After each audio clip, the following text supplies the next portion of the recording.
Hola, ¿cómo están? Yo soy Marcelo Mesa, alias Doctor Chelo, estudiante de cuarto año de medicina, y el día de hoy hablaremos acerca de algunas enfermedades infecciosas de la piel. Hablaremos acerca de las infecciones micóticas, primero hablando siempre de las generalidades de los hongos, y veremos las tiñas. Con respecto a las infecciones bacterianas, veremos el impétigo. En el caso de las infecciones por ácaros, veremos la escabiosis, y con respecto a las infecciones por virus, veremos el herpes virus. Algunas generalidades que debemos tomar en cuenta acerca de los hongos es que estos son microorganismos eucariotas, es decir, presentan organelas membranosas a nivel de su citoplasma y tienen paredes celulares de beta-glucanos, quitina, proteínas monociladas. Morfológicamente hablando, los hongos se dividen en levaduras y mohos o filamentosos. Las levaduras son organismos unicelulares con reproducción por gemación, es decir, asexual, mientras que los mohos o filamentosos son organismos multicelulares que forman hifas. Desde el punto de vista de la enfermedad, consideremos que toda infección llevada a cabo por un hongo se le denomina micosis, y pueden haber micosis superficiales y micosis profundas. Las micosis superficiales hay una afección de la piel, pelo, uñas, típicamente por dermatofitos, es decir, las dermatofitosis que ya veremos más adelante, y se les conoce como tiñas. Con respecto a las micosis profundas, estas afectan el tejido celular subcutáneo, la piel, en todo su espesor, e incluso órganos. Y esto se debe a que puede haber una diseminación a nivel sistémico del hongo. Y en huéspedes sanos estas se resuelven fácilmente, o en un huésped sano prácticamente no pueden haber micosis profundas, a diferencia de un paciente con VIH-Sida o inmunodeprimido, que sí puede desarrollar múltiples micosis profundas. Con respecto a las tiñas, estas son las dermatofitosis, y son infecciones micóticas por hongos que tienen la capacidad de invadir y dividirse en los tejidos queratinizados como el pelo, piel y uñas. Desde el punto de vista de la transmisión, estos se pueden transmitir de humano a humano, de un animal a un humano, o de la tierra al humano, o en todo caso un animal, ya que recordemos que los animales también pueden transmitirlo a humanos. Así que, desde el punto de vista de humano a humano, esta suele generar una inflamación muy leve. En el caso de los animales a los humanos se suele generar una inflamación intensa con formación de pústulas, vesículas. Y si es que la transmisión es de la tierra al humano o animal, suele haber una inflamación moderada. Ahora que vimos la transmisión, veremos la patogenia. Estos hongos invaden solo las capas cornificadas de la piel, por eso se les denomina micosis superficiales. Y producen enzimas queratolíticas, es decir, que degradan la queratina y permiten la invasión a nivel del estrato córneo. Algunos hongos a recordar que son dermatofitos son Microsporum, Trichophyton y Epidermophyton. El diagnóstico de estas micosis se lleva a cabo con el hidróxido de potasio, que lo que hace es degradar el tejido humano aledaño al hongo y por ende permitirnos visualizarlo adecuadamente. Y respecto a la luz de Wood, esta es luz ultravioleta que igualmente nos permitirá visualizar adecuadamente el hongo. Con respecto a la complicación que pueden aparecer producto de estas tiñas, tenemos la reacción dermatofítica. Esto ocurre cuando hay una reacción alérgica frente al hongo y por ende hay formación de vesículas, bulas y un intenso prurito, es decir, comezón a nivel de la zona afectada. Con respecto a la tiña del cuerpo o tinea corporis, esta es la infección por dermatofitos que se da a nivel del cuerpo, ¿correcto? Todas las tiñas van a tener este apellido dependiendo de la zona que es infectada. Así que, como había mencionado, es la infección micótica a nivel del tronco y extremidades, sin considerar el cabello, uñas, palmas, suelas e ingle, ya que esas tienen otro nombre. Lo que vemos en la imagen es una lesión en anillo, típica de la tiña del cuerpo. En sí vamos a ver que esta lesión se va a repetir bastante en las otras tiñas. Así que veamos bien sus características. Vemos que tiene este borde eritematoso, es decir, muy rojo.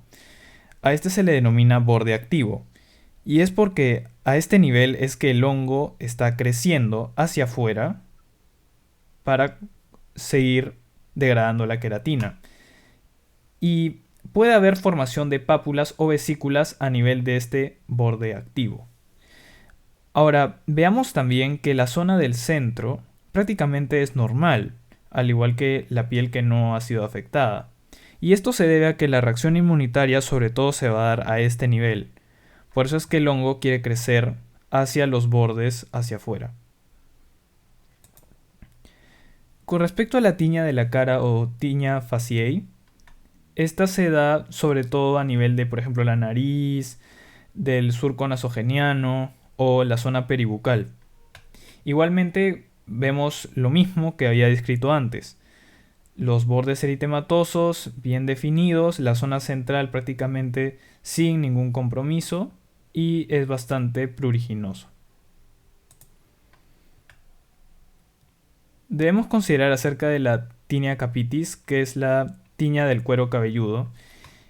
Y al presentar estos hongos, la enzima queratolítica degradan también la queratina del cabello y por lo tanto puede haber presencia de alopecia a nivel de la zona lesionada, que típicamente suele ser la zona posterior de la cabeza. Cuando nosotros en la evaluación clínica traccionamos los cabellos presentes en esta lesión, pues son muy quebradizos, ya que, como dije, se degrada la queratina gracias a la enzima que presentan los hongos. Esta tinea capitis debemos considerar que es muy frecuente en niños. Una complicación que puede aparecer viene a ser el querion de Celso, que consiste en la aparición de pústulas y puede haber formación de abscesos a nivel de la zona comprometida, y esto se debe a que hay una respuesta inmune exagerada frente al hongo que lleva a la formación de estas lesiones, como podemos ver aquí. Con respecto a la tinea inguinal o tinea cruris, es la infección por dermatofitos que se da en la piel adyacente a los genitales. Por ejemplo, acá tenemos una tinea cruris que está a nivel de la nalga. Así que, nuevamente, la misma morfología. Vemos aquí los bordes bien definidos. Eritematoso, puede tener prurito, la zona central no tan comprometida como el borde. Ahora veamos la tinea pedis o pie de atleta. Esta viene a ser la infección por el dermatofito a nivel del pie y suele comprometer la zona de la planta, la zona intertriginosa, es decir, entre los dedos, y la zona de los bordes, por ejemplo, a nivel lateral o medial. Suele ser también bastante pruriginosa, aunque puede generar también dolor. Esta se suele deber, por ejemplo, al uso de zapatos muy ajustados o una excesiva humedad en el clima que lleva a la gran sudoración a nivel del pie. También puede ocurrir por un mal aseo, por ejemplo, a nivel de piscinas públicas o duchas, y por ende se facilita el contagio de esto. Lo que sí es producto del prurito intenso que puede haber producto de esta tinea, puede generar una tiña de la mano. Acá está la tiña de la mano, como he mencionado. Si es que alguien tiene pie de atleta y se rasca constantemente, pues su mano también corre riesgo de infectarse. Así que típicamente la mano se afecta de forma unilateral, es decir, solamente se afectará una mano, generalmente, y hay mayor compromiso de la zona de la palma y de la zona palmar también de los dedos. Vemos aquí que la lesión sobre todo es de tipo descamativa, ¿sí? Y puede complicarse con onicomicosis, es decir, como tenemos el hongo a nivel de la mano, este puede llegar fácilmente a la uña y generar una onicomicosis. Con respecto a la onicomicosis o tinea unguium, acá la infección ocurrió pues a nivel de la uña y primero se empieza a comprometer el borde libre y vemos que se empieza a volver más pálido, como blanco, y luego se va tornando más amarillento o pardo, incluso pudiendo llegar a generar onicolisis, es decir, la rotura total de la uña. Por eso es que es muy importante tratar esta onicomicosis a tiempo para evitar la rotura total de la uña. También hay una tiña de la barba o tiña barbae en el que el compromiso es a nivel de los folículos pilosos de donde está saliendo la barba y también la piel aledaña.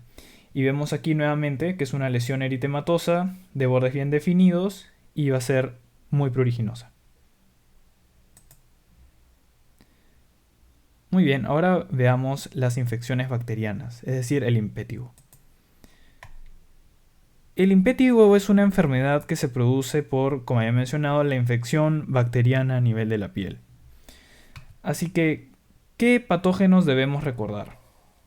Tenemos que recordar el estafilococo aureus y el estreptococo del grupo A, por ejemplo el estreptococo piógenes. Así que en base a qué bacteria infecta, tendremos características de un determinado tipo de impétigo. Así que empecemos con el impétigo no buloso. El impétigo no buloso se da sobre todo en niños y las lesiones clínicas que suele tener son máculas eritematosas que luego evolucionan a vesículas o pústulas. Luego, cuando estas se rompen, suelen generar una costra mielicérica. Ya mostraré una imagen que representa muy bien eso. Y pues la distribución que suelen tener estas lesiones son a nivel, por ejemplo, de la cara, generalmente alrededor de la nariz o boca y extremidades. Otros hallazgos que pueden haber son una leve linfadenopatía y el cuadro clínico en sí suele ser benigno y se puede resolver con facilidad. Entre las complicaciones, debemos considerar que el impétigo no buloso es generado por el estreptococo del grupo A o estreptococo piógenes. Y cuando esta infección se perpetúa por mucho tiempo, puede generar una glomerulonefritis postestreptocócica. Con respecto al impétigo buloso, este es generado por el estafilococo aureus. Así que al inicio tendremos pequeñas vesículas que se alargan después a formar bulas o ampollas. Entonces, estas lesiones suelen estar a nivel de cara, tronco, nalgas, perineo, axila y extremidades. Y generalmente no tiene síntomas sistémicos, pero puede tener por ahí fiebre, debilidad, diarrea. Y se suele resolver por sí solo en 3 a 6 semanas. Alguna complicación que puede generar el impétigo buloso es el síndrome de la piel escaldada estafilocócico. Bien, estas son las imágenes. El impétigo no buloso o contagioso, recordemos que es generado por el estreptococo piógenes o estreptococo del grupo A. Y como había mencionado, al inicio hay máculas eritematosas, así como vesículas, que posteriormente generan las costras mielicéricas, que es lo que estamos viendo en esta imagen. ¿Sí? Vean que son costras amarillentas, como medias pardas, que tienen, bueno, pues como el aspecto de la miel, ¿no? Por eso se le denomina costras mielicéricas. Con respecto al impétigo buloso o ampolloso o no contagioso, este es generado por el Staphylococcus aureus. Y como había mencionado, se caracteriza por la formación de las bulas, ¿correcto? Y recuerden las complicaciones también. El impétigo no buloso o contagioso puede generar una glomerulonefritis postestreptocócica, mientras que el impétigo buloso o ampolloso no contagioso genera el síndrome de la piel escaldada estafilocócico. Ahora veamos las infecciones por ácaros, es decir, hablaremos de la escabiosis o sarna. Bien, la etiología de la escabiosis es el Sarcoptes scabiei, que es un ácaro, y la transmisión se da a cabo por medio del contacto directo con alguien infectado. Veamos aquí, este viene a ser el ácaro, el Sarcoptes scabiei, que invade la zona de la epidermis, ¿no? Así que vemos que el Sarcoptes ingresa a la piel y va formando como un caminito, como un trayecto, donde va depositando sus huevos para poder perpetuar la infección. A ese caminito se le denomina surco acarino. También puede formar vesículas perladas, que es donde finalmente encontraremos al ácaro. Así que acá vemos en las imágenes, ¿correcto? Acá estaría, este es el surco acarino. Por acá es que el Sarcoptes está avanzando dejando sus huevos. Y en esta imagen de acá es que estamos viendo algunas vesículas perladas. Su mismo nombre lo dice, ¿no? Vesículas que parecen una pequeña perla. Y ahí estaría el ácaro. También pueden aparecer lesiones maculopapulares, pero estas no son específicas de la enfermedad. Debemos considerar que este surco acarino o vesículas perladas pueden aparecer a nivel de la cara anterior de las muñecas, espacios interdigitales, las nalgas, el pene, el escroto, y puede haber afección de la cabeza y cuello en niños.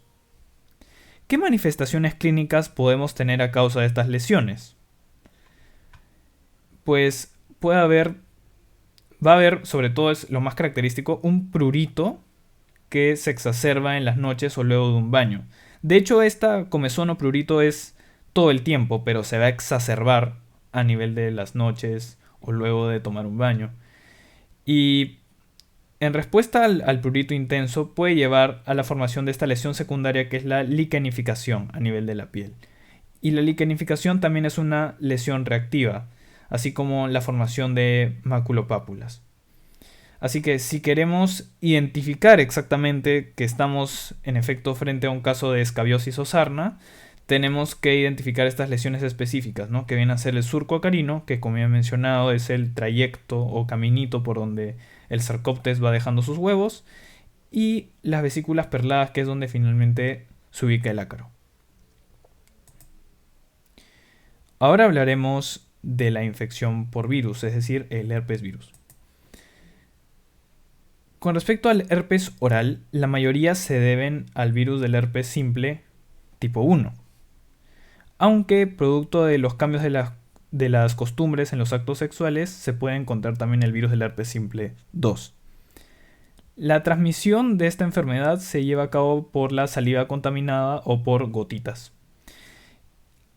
A veces consideremos que la primoinfección cursa como gingivoestomatitis herpética aguda, ya que se suele dar, por ejemplo, en bebés o niños muy pequeños, que consiste en la aparición de vesículas y ulceraciones por toda la cavidad oral.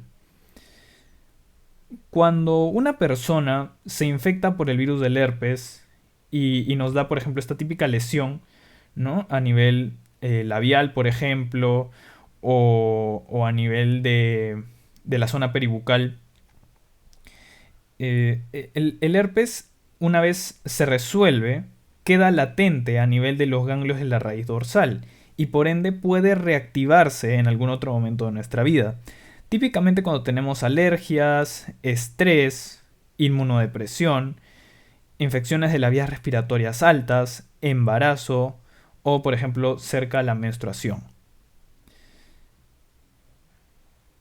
La enfermedad como tal se suele resolver entre 7 a 10 días, aunque puede persistir en pacientes inmunosuprimidos. Lo que estamos viendo en esta foto vienen a ser las úlceras en la mucosa oral, producto de la infección por el virus herpes. Y como he mencionado aquí, esta viene a ser la típica infección labial por el virus herpes que genera vesículas. Es un muy buen ejemplo de vesículas a nivel de piel.